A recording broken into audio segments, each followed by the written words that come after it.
I recently discovered that I rely on a bit of a miniature painting crutch. Ooh, moody lighting. I discovered this crutch while browsing Instagram. I saw this beautiful version of Lion L. Johnson, the Primarch of the Dark Angels by El Miniaturista. I noticed that so many of the colors on that miniature were dark, and I'm not just referring to the obvious black armor. Even though the model is a Caucasian subject, a lot of the colors in that lighter skin tone were dark. As a comparison, here's a recent Caucasian subject that I've painted, a lot brighter. So the crutch is this. I tend to over-highlight my miniatures. When I'm painting a model, I go from dark to light. And if I encounter a problem somewhere in the middle, a very easy way of solving that problem is by covering it up with brighter and brighter layers. There's nothing inherently wrong with this approach, but I'd like to see what happens when I intentionally keep things dark. Overly verbose chalkboard secret! Behind me, you see a work of art. Don't blame me, liquid chalk is trash. Now, one key takeaway that I'm going to anticipate with this experiment today is that my model is going to end up looking more colorful or more saturated. And that's because in the world of paint, as colors get brighter and darker, they tend to desaturate. The more white something gets, the brighter it gets, but it also tends to lose color. And the same is true for black as well. And this is true whether or not you use an off-white yellow or a dark blue as a shadow color. So I think by focusing on trying to eliminate more highlights, I'm going to land somewhere more in the middle that I'm accustomed to and have a more colorful miniature. Let's see. I'll be experimenting with this cool miniature from Warframe, whose name is Aoi. This model is actually a perfect canvas for testing anything because she's covered in a skin suit-like material, and wherever you see a detail break, you could essentially change the color on the model. So there's a lot of ways you could interpret a color scheme on this mini. This model's STL and a few others in a similar style are available for free at the link in my video description. As per usual, I began with a black primer, but this time I'm not going to apply any highlights with an airbrush. To get my head in the right framework, I want to keep it black. I base coated her face in a flesh tone that's darker than I've ever used before, and then got on to highlighting. Often I'd mix an intermediate color, and then slowly and gradually build up to a bright highlight. But before I worry about blending, I just want to make sure that I don't overshoot the mark. By the way, if you're a beginner and you need some help painting faces, check out this video. Me and a newbie sit down and paint a war game scale head from start to finish, and I answer all of his beginner questions. With my first layer of highlights looking okay, let's do a quick comparison to the model that started this whole thing.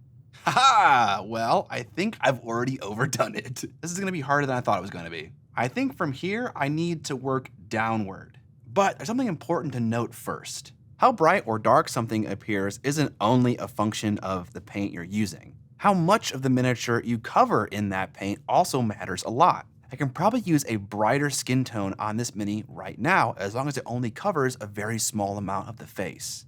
To begin reducing the perceived highlights on this person's face, I start by reapplying my initial base coat, but thin down. I'm hoping to get an intermediate step in between my max highlight and also the fully opaque base coat that I made. For this model, I'm not thinking about ethnicity, I'm not thinking about gender. All I'm thinking about is staying dark. Whenever you want to try out something new, limit the amount of considerations that you have to make for other things. Really focus your efforts on the skill you're trying to improve. Because I can't work upward, the next step on painting this face was to cut in some harsh shadows. To reiterate, initially, I'm not really worried about blending. I want to achieve something believable before I start investing time in smoothing paint out. This saves on painting time because if you get into the blending too early and your shapes are wrong, you'll spend significantly more time trying to adjust the shape while also trying to get your paint to look smooth. First, get your foundation right. With my brights and darks adjusted, I add one last bright highlight, but I make sure to keep it small. Even with this step, there's a lot of back and forth, applying some bright highlight and then more of that skin tone, and I'm also using very diluted paint. This allows me to go slowly, which is always a good thing when you're trying out something new for the first time. With the face looking pretty good, it was time to start making some choices about the color scheme. Armed with a bunch of paints from different manufacturers, I began painting different parts of the model to figure out what color should go where. At this stage, it's all base coats. I'm not doing any kind of blending. But I am base coating with darker colors because of our current goals. At times, it was difficult to figure out where one detail began and another ended, but it's important to remember that with a paintbrush and some confident choices, you can essentially affect the sculpt of the model. So even if I didn't know where a detail ended, as long as I made a convincing choice, it didn't really matter.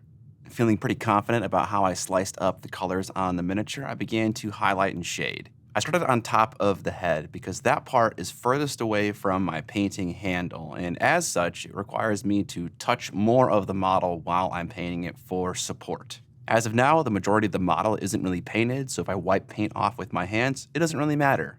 I'll work my way down the model closer and closer to the handle, leaving the parts that are higher up on the miniature undisturbed as I finish them. For the hair, I went with the blue color. Blue is a special color considering our goals for this video. Blue is a naturally darker color.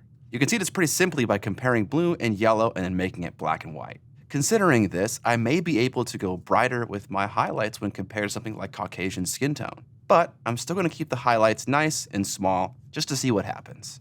With the hair looking okay, I move on to the desaturated gray-blue portion of her proto frame. Because this color is light, I'm going to start by applying some shadows first.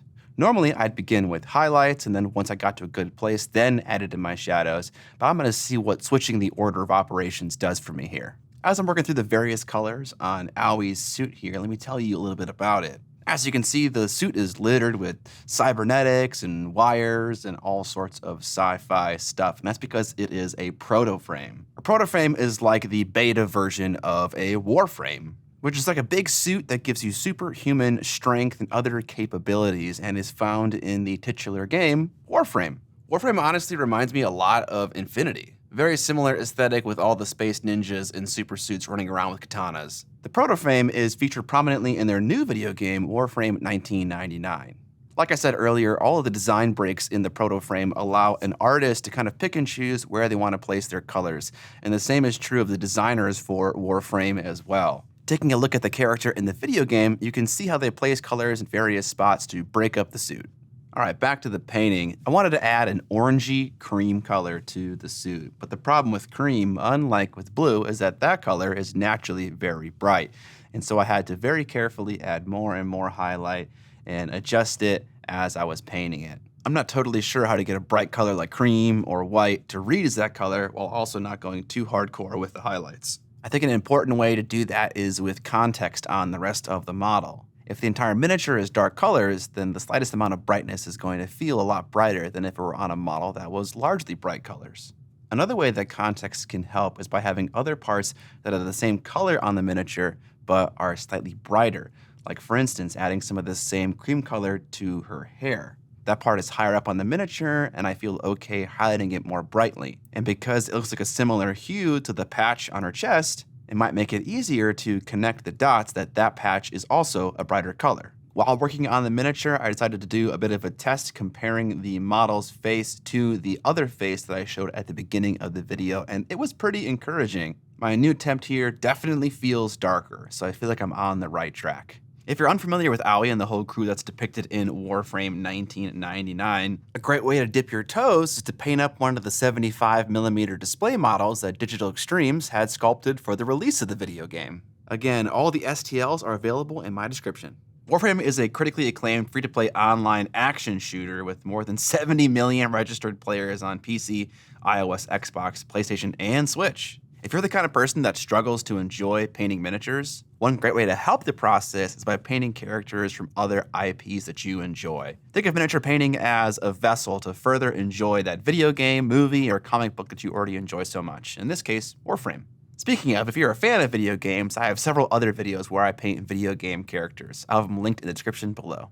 The further I got on this paint job, the less structured it became. I was jumping around quite a bit and noticing how my normal painting style wasn't 100% compatible with what I'm trying to do in this video. Something to note about wet blending and feathering as it relates to our current challenge is that those techniques tend to spread paint out as you use them because you're blending and trying to place highlight and shadows at the same time. What can often happen when you're doing that is your highlights can expand to larger than you actually intended. A different way to blend that prevents this from happening is by placing an opaque layer of where you want your highlight to be exactly, letting it dry, and then coming back with the previous layer diluted and kind of stippling or glazing around the border of that highlight.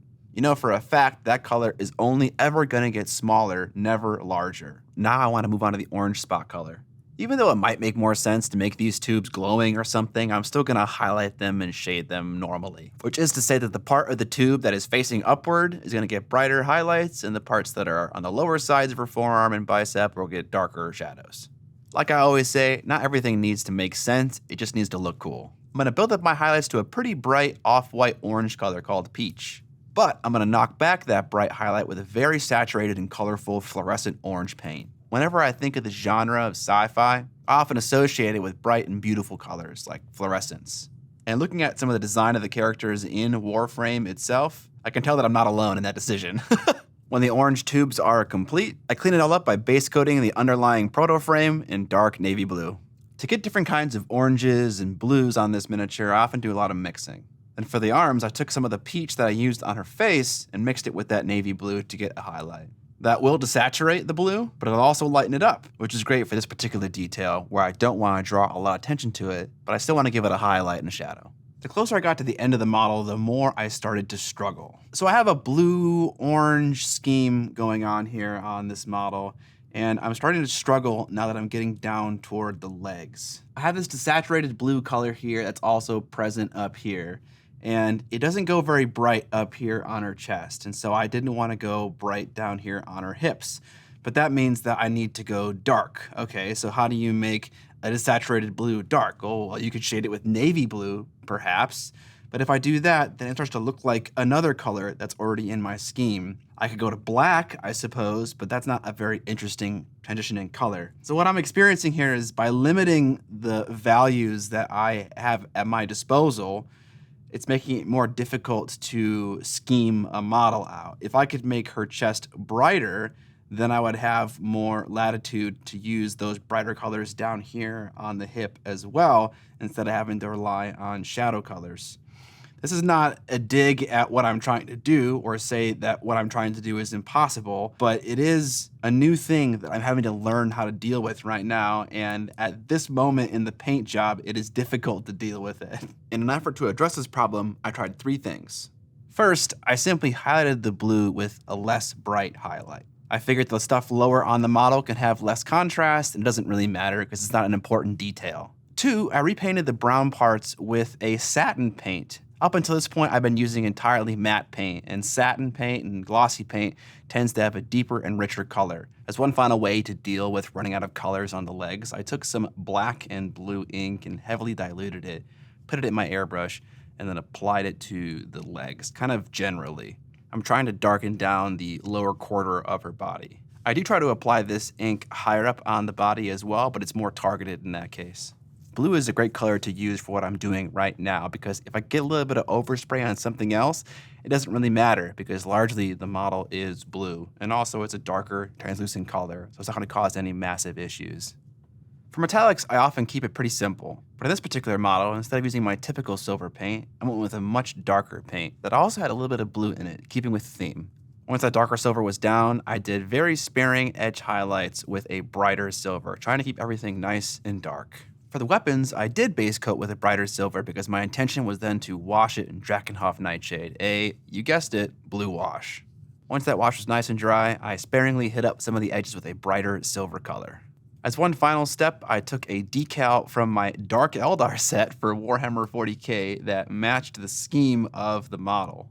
To prep the surface, I put some micro set down, and then once I had it in the right spot, I applied some micro sol over top of it. This decal setting solution is supposed to melt the decal to make it conform to all of the shapes on the model. Once that was done, I painted enough layers of ultramatte varnish over it to make it disappear into the surface. And that is Owie and our experiment complete. Like when trying most new things for the first time, the results can sometimes be underwhelming. At the beginning of the video, I theorized that because I was using colors that were darker, my mini would end up being more saturated. I think that's definitely the case in some parts of the miniature, like the face. But on the lower half of the miniature, I kind of painted myself into a corner. There's definitely something for me to learn here still, and I'm excited to pursue this further in the future. If you guys like Owie and the rest of the gang from Warframe 1999, don't forget you can download the entire set of STLs for free following the link in the video description. I'm curious what you guys think of the results of this little experiment, and I'm also curious if you guys have a similar issue. Do you find find that your models tend toward the dark colors or the light colors, or have you not noticed any kind of trend? I hope you guys enjoyed this video. If you like the channel and you want to support it, there are a number of ways in which you can do that. All things linked down in the description, but I'll call out the web store, miniac.co, where you can get a bunch of hobby goodies like this cutting mat, double-sided, 3 mil thick, self-healing, imperial grid on one side, metric on the other, 2 sick designs. You can also pick up my brush coffin, which you can hold brushes and other similarly shaped tools. I have some sculpting tools in here now. I also have miniatures over there. If you like display models like Owie in the 75mm range, I have 4 models on my website, 3 wood elves and a vampire. And if big models aren't your thing, I also have small ones as well. Get it all in the links in the video description. Subscribe or die! And most importantly, don't forget to...